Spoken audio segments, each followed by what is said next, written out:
I started playing Marvel Rivals 8 days ago because I saw how much the game was blowing up. And in between those 8 days, I got busy, so 2 of them I didn't play. But in 6 days of gameplay, I've already hit GrandMaster 3, and I had one of my coaching students message me and ask me, how did you do that so fast? What made you different? Why were you able to pick up the game so quickly and improve? And honestly, I didn't really have an answer for him because I kind of just played. But I decided to think about it, and I started to write down a little bit of stuff that might help other people climb and get better results than they would have if they didn't watch this video. So welcome to Shotty's Yap Session, episode 13. If you guys are new here, this is the series where I yap about a topic, and you guys turn me on in the background while you do something else, or if you really want to watch the mid gameplay. Now let's get right into it. This is how I hit GrandMaster in 6 days. Now first, to start, one big caveat is, this isn't something that is easily replicatable to anyone. Just because you follow all these tips to a T does not mean you'll be able to climb to GrandMaster or top 500 in 6, 7, 8 days, whatever. Because I've been playing FPS games for 16 years. I'm also in a position where making YouTube videos is starting to become my job, so it was my job to play the game. And I'm a top 1% aim trainer player. So I've been aim training for a long time, and I have pretty good aim. But nonetheless, I do believe that this explanation about how I climbed will help other people trying to climb. Now first, I'm going to start at the lower ranks. The first few ranks, I think bronze, just bronze was, I kill you more than you kill me. I actually just made an alt account for Magic, because I really like Magic, really cool character. And I think I'm going to make a gameplay channel where I just play different characters and climb them up to GM or top 500 and things like that, because I also think that that teaches you a lot about the game, because anyone can play like one or two characters and just keep playing the same gameplay loop and eventually climb. But I wanted to be able to climb with multiple characters. I want to be able to climb with whatever. I want to be fundamentally good at the game. But climbing back up from bronze, first of all, they really need to add placements after doing that, because I felt terrible. All I needed was a good healer, and I would solo the entire team on Magic.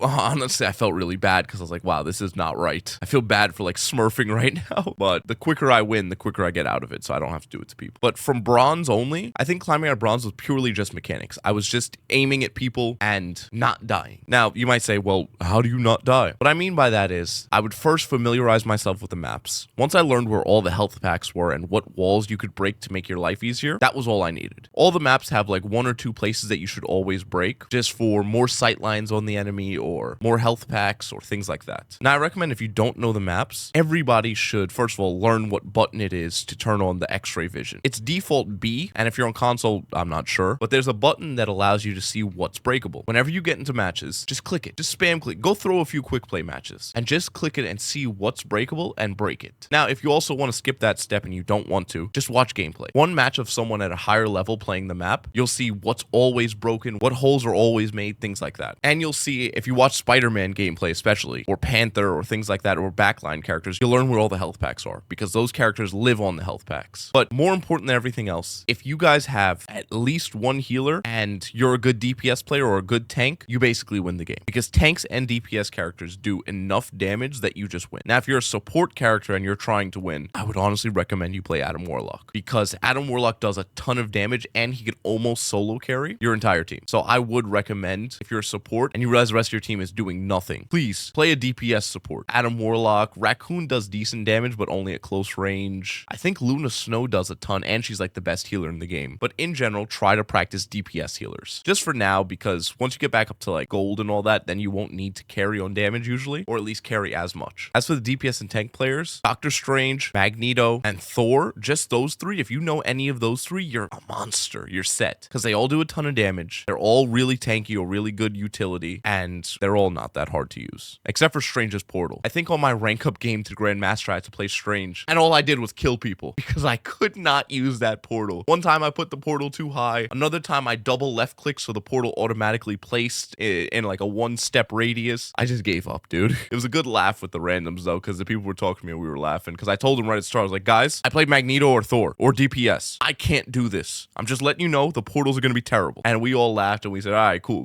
And then I played it out and just kind of threw my portals. But we won that game. Now, as for the DPS characters, if you're playing DPS and you're below Diamond, always play Hawkeye, Hela, and sometimes Punisher or Moon Knight. And Namor if you're good at him. Or Namor or whatever his name is. Those characters alone, you can carry. You can completely carry. Especially Hela and Hawkeye. Hela's actually who I played the most until Diamond. So in the future, if you guys want to see my Hela guide where I can teach you guys some tricks to climb easier, I'll be making that in the future, so make sure you subscribe. But yeah, no. Hela and Hawkeye get banned every single game in higher ranks, because at Diamond, you start getting pick ban system. So you're able to ban 2 characters on each team. So you'll never get to play Hela again, basically, after that. But Hela is so overpowered. You don't need a team with Hella or Hawkeye because he one-tap headshots. Now, for Silver, Gold, and Plat, honestly, Silver, Gold, and Plat are all very similar, except for Plat. I'll go into Plat more in a little bit, but Silver and Gold are just purely playtime and the teammate lottery. Now, speaking of the teammate lottery, I am 100% sure winner's queue and loser's queue is real in this game. Now, why, you might ask? I have never experienced the teammates that I do when I go on a losing streak. But when I go on a winning streak, I'm actually playing like professional players. Like, I'm not gonna lie, the loser's queue is real. One big tip for queuing in this game, queue a little bit. If you notice you lose like 2 in a row and it wasn't like winnable games, it was like one of those games where you guys ended with like 3 kills on the whole team, quit for a few hours. I'm telling you it works, because there were some days that I just didn't queue. I actually would have hit GrandMaster in 5 days, but I wanted to test if there was loser's queue. I solo queued a few matches up to Diamond. I hit Diamond 3 from Plat 2. Then I decided, let me play a few more. I lose the first one. It was a winnable game. It seemed kind of winnable, so I was like, all right, cool. I queue another one. It was the worst teammates I've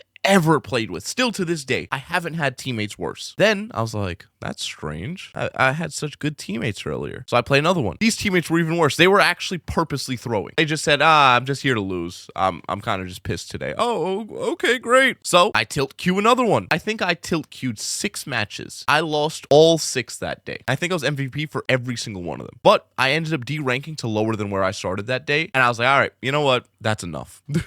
I played like 8 hours just to lose 100 RR from where I started. But then the next day I queue and I had the greatest teammates on earth. I didn't even have to play for half of them. I was able to throw basically and we won. It was amazing. So I only play a few games every day. Like my climb to GM, me and my friend queued together and we basically just said, I'll play till I lose. We even won a game in GrandMaster and then we lost one after. And then it was like, all right, cool, we get off. But please queue until you lose. Unless you lose the first one. Then you could give it another shot or two. But queue until you lose, quit, go relax, go do something else, then maybe queue again. Don't tilt queue. And speaking of having a friend, please get one teammate. Just one teammate changes the game, because he was able to flex support, tank, and DPS, and I was able to flex DPS and tank to good success, and we would win just in general way more because of that, because we were both good at 2 roles at least. Now, almost all of our easiest games were when we were both on DPS, because we're both DPS mains, but we were still able to play tank well. Now, speaking of tank, as you climb higher as tank players, tanks need to do one thing that I've noticed. Most tanks don't make space enough, or you guys don't know what making space means. Every time I would play, for example, Thor, I would play Thor, and depending on the team comp of our team and the enemy team, it would decide how I played. Sometimes I would be rushing their backline and killing the supports, or I would use my knockback to knock someone into our team and get a free kill. Or other times, I would live in our backline, because they would have someone who would dive, I would go to the person that dove, kill them for free, then we push their whole team and we win. Now, a lot of you tanks don't peel enough. Please turn around. Your supports are more important than everything in this game. Since there's no passive healing in this game, supports are mandatory. This game is impossible without a healer. At least Overwatch and every other game, you can get some kind of decent healing. This is nothing. You get 0 healing. You're not Soldier 76. You can't put down your heal pack. You're doomed. If you don't have your healers alive, you lose the fight almost every time. So please, all you tanks, look behind you. Yeah, you DPS too, you guys gotta look behind you, but especially your tanks. Please, whenever you see that Venom flying through the sky, jumping on your team, and you don't have a Punisher to shotgun him or something, just turn around. Stun him once. If you're Magneto, use your right click. Stun him, do something, help them. There's so many times where I'm DPS and I'm just fighting for my life in the back line, and then the tank is in their throat complaining, guys, why aren't we killing anything? Guys, I'm already dead. Am I gonna get healing? No!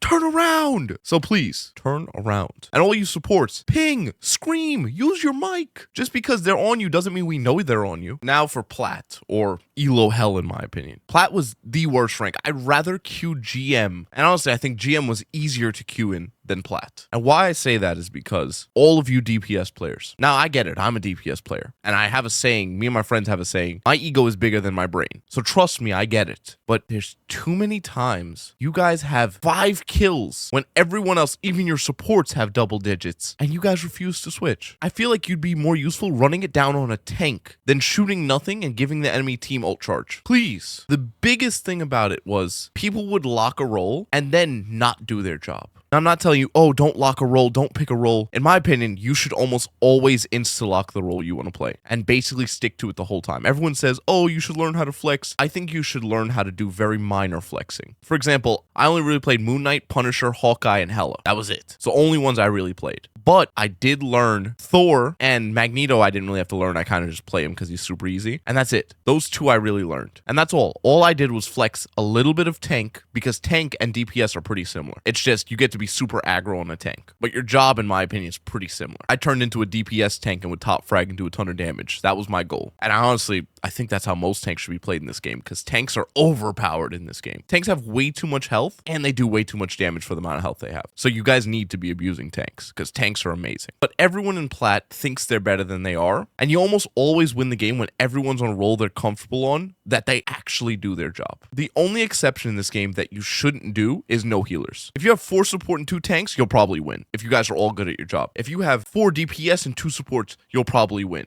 If you have 3 tanks, 3 DPS, you'll probably lose. Just purely because of how important healing is. Your team comp doesn't matter as long as you have a good healer or 2. Because healing is overpowered in this game. Healing is way too important. But there were too many games where I would play and there was no healing. Or the healers were terrible. So the most important thing for me to do when I was climbing out of Plat was dealing with their healers and actually learning how to do my role properly. It was really easy to climb once I actually started getting kills I was supposed to. Because before Plat, I wasn't really that good yet. I didn't learn a lot of the mechanics of the game. And funny enough, Plat was the rank I stayed in the longest. Every other rank I queued out of in a day or 2. Plat, I was stuck in for like 2 days. But in the climb to Plat, I had to start thinking more about positioning, high ground control, things like that. A few of the more important things I did was I would take advantage of my skills. I knew my aim was better than most people's. So I would put myself in positions where all I had to do was aim at somebody. So I'd go up to high ground, for example. I'd go on Punisher, I'd go on really high ground, and I would take an off angle. And if you don't know what an off angle is, it's basically an angle where the enemy team isn't looking at you. It's an angle away from the main choke. And I would sit up in an off angle, and I would choose one target. I would choose that one target and get a free kill. Usually I try to choose supports, but can't always get a support. So I would choose somebody that I could see that is away from the team or is a free kill, and I would focus them. And most times I would win that gunfight because I knew I had good aim. And that was playing to my strong suits. So then after that, I would calm, all right, cool, let's go in. I got this pick. Then everyone go in and we win off that. Now, another thing for Plat is I started practicing playing my life. In the climb from Plat to Diamond and then to GrandMaster, I would slowly die less and less every single rank. Now, of course, there were off games where I would completely throw and I'd die a ton, but I found myself trying to survive even after we lose a team fight more than I did before. Just in general, practicing the habit of positioning better or finding places where I die less. Now, I kind of always brute force this. I would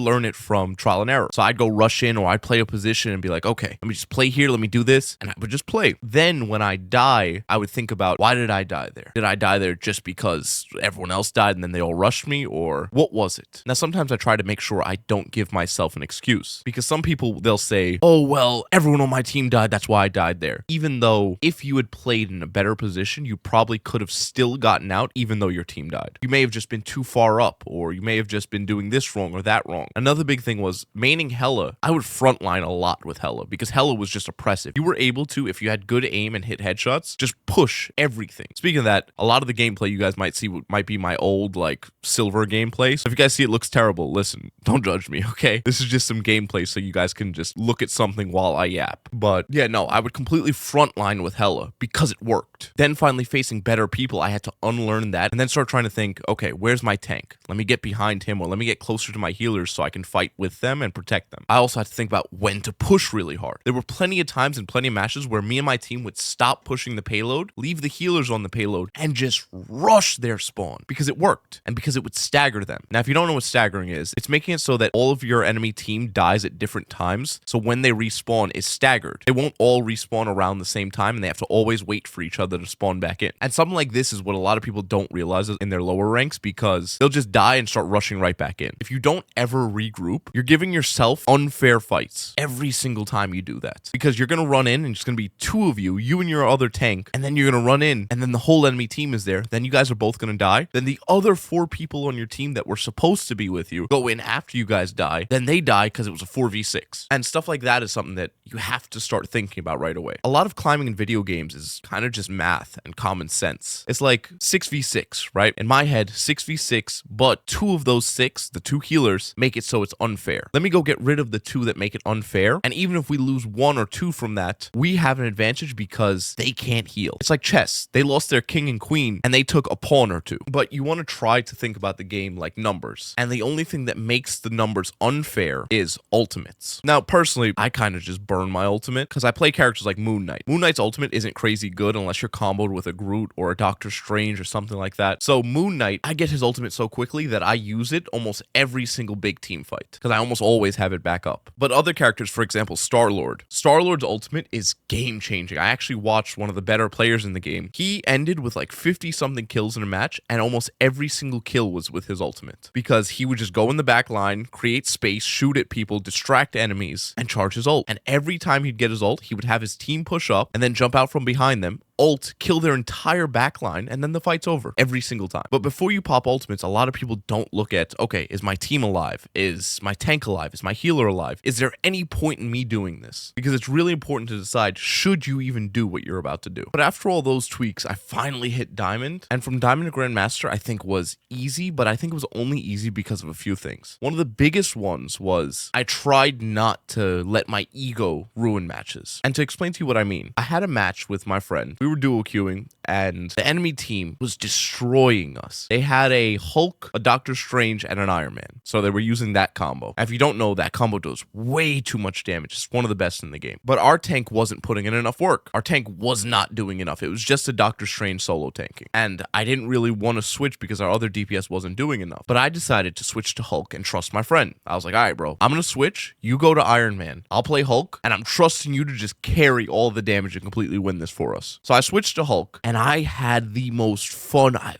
ever had on Hulk. I was destroying them. I was saving my jumps and saving my abilities to knock back their healers or to jump on their DPS so they can't fight. Unfortunately, I don't have a recording of it, but I did a few really, really good plays on it, and we crushed them. We held them at spawn, basically. And this was from us losing really badly. We were actually making jokes about how he made a believer out of me of Hulk. The next game, we faced something similar again. So I tried to use Hulk again. That game, I was getting demolished. I was like 2 and like 10. And if I'm being honest, I think the biggest reason why is I got nowhere near the same healing I did in the other match, but it just wasn't working. I just couldn't do what I needed to do. So I told my friend, I was like, bro, I can't do this. So I tried playing Thor, still couldn't do anything. I was completely throwing. And at like 2 kills and 12 deaths, I decided, listen, forget the team comp. We can deal with 1 tank. I'm going DPS. I get on Punisher, and I crushed them. We spawn trapped them a little bit after a while. It was complete night and day. I laughed with my friend. I said, bro, I just went for 2 kills. I'm at like 16 now. And it was in 1 life. I don't think I died on Punisher after that. It's just you have to accept when you're not doing well. The big reason why I played Hulk is because I had so much fun on Hulk before. I didn't play Hulk because it was the most optimal pick. I used it because it was fun and because the Iron Man combo's OP. But we won the first round with Iron Man combo. The second one, we got stomped. And I was just dying and I was useless. And I got carried for the first one too. So the third round, I said, forget it. Going back DPS, and we destroyed them. And that's something that helps at every single rank. You need to be able to accept when you're not doing your job. There's so many times you guys aren't doing your job, or I'm not doing my job, or this and that, and we refuse to switch. It's like Widowmaker in Overwatch. I would play Widow regardless of the team. And it wasn't until I started switching when I knew I was throwing, or I just wasn't doing what I needed to do to make her useful, that I started climbing. And you guys need to actually hold yourself accountable enough to climb, because a lot of climbing, especially solo queue climbing, is what did I do wrong? Not what did my team do wrong? What did my tank do wrong? What did my healer do wrong? Because if you think about that, you're never going to climb, because you're always going to have bad players. You're always going to have bad games. So you need to decide what you did wrong or what you could do better. Anyways, if you guys sat with me this whole time for this whole video, Merry Christmas, first of all. And if you don't know, I'm actually an aim coach. And the biggest reason why I also climbed in this game, and I'm going to be practicing this game a lot, is because I plan on coaching for this game as well. And I do monthly coaching, but there's limited spots. So if you guys would like to join, or if you guys like to join for the Marvel Rivals coaching early, check out this video right here to learn more about my coaching. And if you don't, just go check out one of my other videos. They're free. Have a good one, everyone. God bless you.